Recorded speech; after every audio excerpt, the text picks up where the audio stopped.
वळत पुढच्या बातमीकडे केंद्र शासनाच्या 100 दिवसांच्या कृती आराखडा कार्यक्रमांतर्गत तहसीलदार कार्यालय आणि स्थानिक संस्थांच्या मार्फत 12 एप्रिल ते 4 मे 2025च्या कालावधीमध्ये सकाळी 10 ते सायंकाळी 6 वाजता राज्यमाता गोमाता गॅलरी हा नाविन्यपूर्ण उपक्रम मुंबई नाशिक महामार्गलगतच्या डोहळे गाव येथील दत्त स्नॅकच्या बाजूला राबवण्यात आला।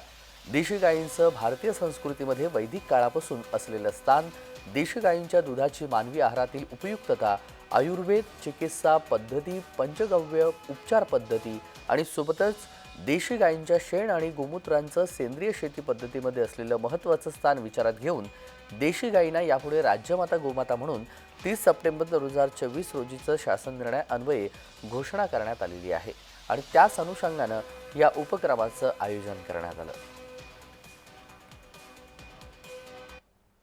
आज आयुर्वेदामध्ये पंचगव्य चिकित्सेमध्ये नॅचरोपॅथीमध्ये गायीच्या शेणापासून आणि गोमूत्रापासून वेगवेगळ्या औषधांवर संशोधन चालू आहे।